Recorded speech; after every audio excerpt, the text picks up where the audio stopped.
aywa Dissa Préra Dakar ak Thiès dafa mel ni wàllum suuf ak coow ñoo jël raw gàddu gi. waaw man loolu dafa ma xaw a bett sax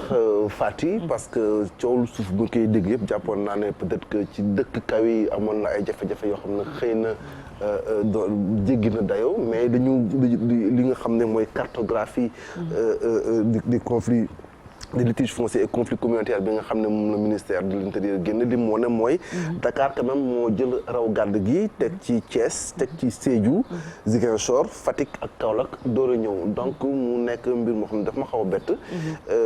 ñu def si nag am jàngat seet si waa SYCODEV ñoom tamit ñu wax ñu si seen xalaat. mbir mi lan moo ko waral Dissa Préra tontu li buñ ko bëggee xam dañuy dem seetaan ni élément bi ñu ci def ànd ci ak Hamadou Ba. ab nataal bu yaatu tey tënk litige foncier ak conflit communautaire yi am fépp ci réew mi direction générale de l'administration territoriale génne document bu nu mel waa SYCODEV jàpp ne amul dara lu ci bees organisation bi xalaat ne sax problème bi gën naa yaatu li cartographie bi wane. conflit yi beesul parce que déjà en 2010 SYCODEV dafa defoon benn gëstu. étude bi gis ne en l'espace de 10 ans. diggante 2000 ak 2010 650 000 hectares de terre ont été affectés à des acteurs investisseurs privés nationaux ou étrangers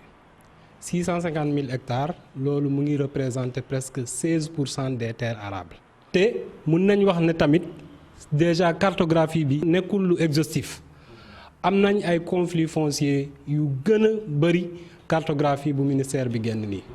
waaye jàngat bi li mu wane mooy litige foncier yi ak conflit communautaire yi bàyyiwul benn ci 14 régions yi ci Sénégal xayma gi li mu wane mooy am na ñeent fukk ak ñett ci ay conflit communautaire ñeent fukk ci ay conflit diggante promoteur ak ay population conflit yu dox diggante particulier moom ñu ngi ko xayma ci téeméer ak juróom. xoolee acteurs yooyu yëpp acteur bu ne dafa am vision bu mu am ci suuf si. te vision yooyu le plus souvent méngoowul te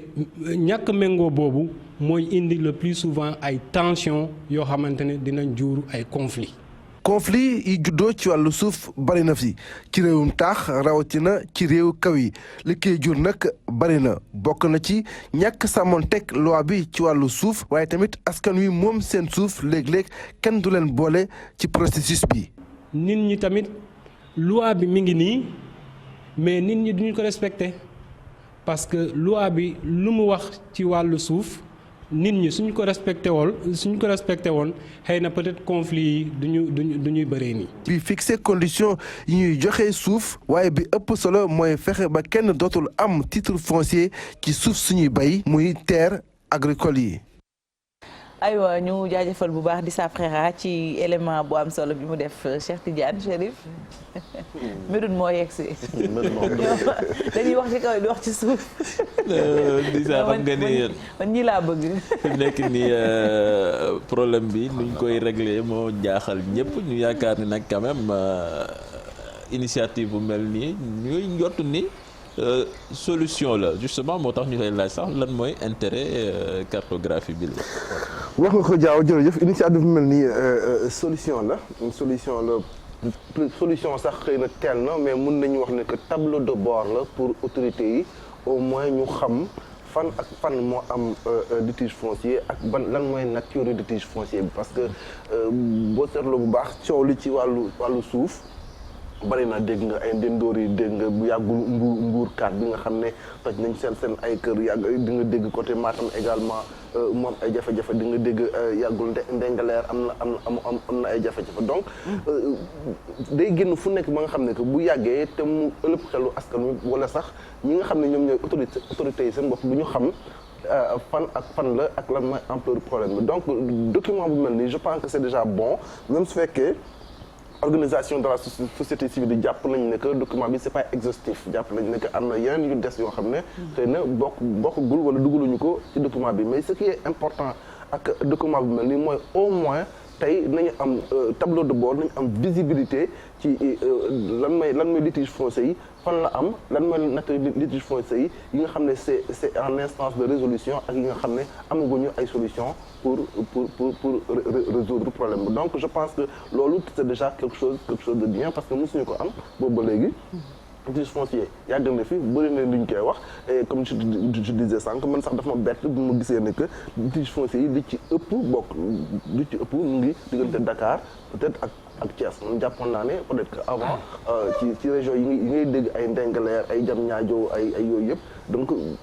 jàppoon naa ne ci région yi la ëpp mais étude bi li mu mooy est-ce que boo xoolee di saa ci loolu doguma la démographie bi expliqué wu parce que boo xoolee l'essentiel presque population Sénégal ci diggante ñaari région yooyu la jàpp Diourbel. Cela dépend nag ci on est en milieu urbain fii nii par exemple Dakar ak Thiès ak Diamniadio conflit li ci ëpp du ay conflit c'est un conflit entre particuliers mooy te lu ci wax nga ko peut-être mais wàllu dëkkuwaay la gën a mais contrairement boo seetloo tamit li ñuy gën a médiatiser c'est moins ce genre de conflit là que conflit yi nga xam ne day aju diggante communauté yi ak benn investisseur généralement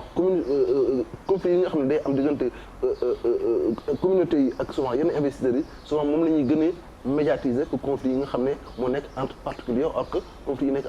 entre particuliers bëri na en fait ci zone bi. nature kii itam bëgg nañ ñu dellusiwaat ci conflit yi. voilà ça dafay nekk juste ci même lancé bi parce que boo xoolee diggante Dakar ak Thiès par exemple tey pôle de Diamniadio. pôle urbain de Diamniadio c'est problématique parce que amuñu li ñuy wax zone de délimitation xamuñu fan la yem ak fan la warta yem. donc ñi nga xam ne dañoo amoon seen ay terrain maam. yoo xam ne par exemple pôle bi daf ci empiété ñooñu dañuy am problème foncier ak ñi nga xam ne ñoom ñooy diriger pôle bi tey boo demee par exemple ci xam nga yooyu boo ñëwee par exemple biir Dakar di nga gis par exemple ay problèmes yoo xam ne par exemple boo demoon tey côté Colobane am na benn litige foncier boo xam ne dafa lié ñaari famille ñii dañu ne seen maama ko moom ñii ne seen maama ko moom donc ça fait plus de 20 ans loolu mu ngi persister boo demee boo génnee Dakar nga dem ci région yi beneen façon beneen nature problème la foofu c'est généralement entre communauté su mu nee entre communauté mun na nekk entre éleveur ak sàmmkat yi ak baykat yi mais mun na nekk entre communauté yi ñoom seen bopp parce que dafa am problème de délimitation village yi tamit ñu xam village bi fan la yem ak village bële fan la yem donc yooyu jafe-jafe yooyu bëri ñu duñ koy nemmeeku ci dëkk kaw yi muy jafe-jafe yoo xam ne ñu koy dundee ni nga ko waxee bëri na moo xam réewu taax la wala moo xam kaw ci dëkku kaw ya mais quand même l'essentiel mooy ñu fexe ba trouver terrain d'entente parce que dañuy gis de plus en plus parfois sax mu am mort d'homme on se rappelle ce qui s'est passé à Sangalkam il y a quelques années ba sax Malick Ba ñàkkoon ci bakkanam donc litige foncier la yoo xam ne buñ ko encadré wu rek day indi violence non non seulement day indi violence mais tey li tax ñu koy war a mën a encadrer mu ngi fi déjà bi ci jëkk mooy mais nañuy wax commission nationale de réforme foncière defoon na liggéey bu am solo boo xam ne joxoon nañ ko président de la république waa secrétaire wax nañ ko léegi mais ba léegi dafa mel ni dara amu ci mais yeneen jafe-jafe yi nga xam ne mën nañ ko remarquer mooy avant sax ñuy dugg ci commission boobu ci liggéey commission boobu am na tamit ay textes yoo xam ne ba tey ñoom ñooy régir li ñuy wax affectation ak désaffectation des terres parce que fondamentalement xëy na yi am en milieu urbain mën nañ ko régler ci justice ak yooyu mais yi am xam dans les zones rurales dafay jafe justice régler ko am na yoo xam ne tey ba tey mënuñu ko régler dañ ko bàyyi noonu en instance wax communauté yi dem leen seen biir ngeen waxtaan bu jubóo parce que xam nañ ni ñoom parce que suuf aussi fàtti dafa am part culturelle bu am solo culturel ak traditionnel bu am solo parce que suuf si nga xam ne sama maam ak samay maamati maam dañ ko daan bay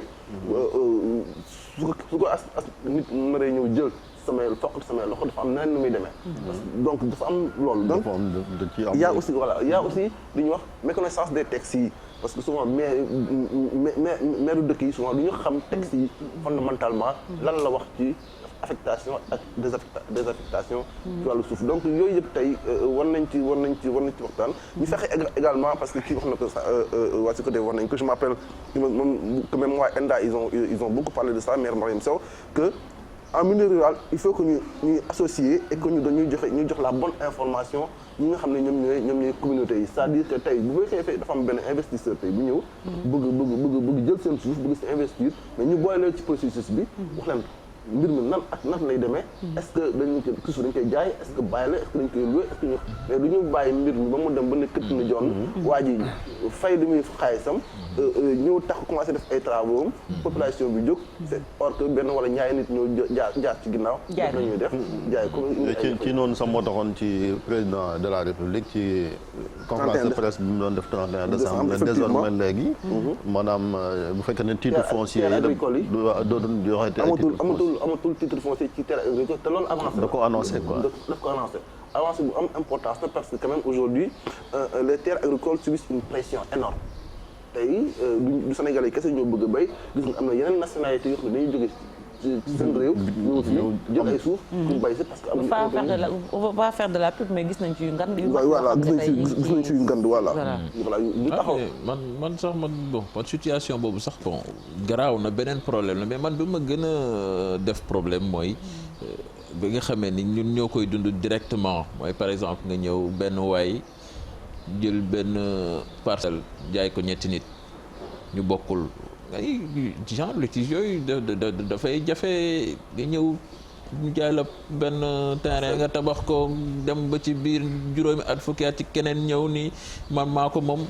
ngeen dem justice loolu tamit franchement lu ñu war a xoolaat la parce que gis nañ sax descostant yi bërki démb rek def nañ descente bu mel noonu dem di yàq ay fondation yoo xam ne commencé woon nañ ko ba pare gis nga loolu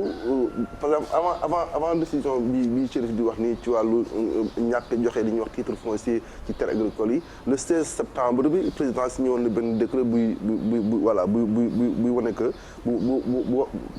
16 septembre bi passé benn décret buy faire en sorte que gouverneurs yi ak préfet yi di am droit de regard bu baax ci li nga xam ne délibération conseil municipaux yi donte c'est benn pas de plus la xëy na loolu mën naa dimbali ñi nga xam ne dañuy jënd plus tard ay terrain mu xaw leen protéger mais il faut dire ça va plus protéger ñi nga xam ne ñoom ñooy investisseurs yi que particuliers yi tey les zones telles que les zones de Rufisque bëri na conflit foncier yu nga xam ne ay souvent ay particuliers lay opposé pour la bonne et simple raison que souvent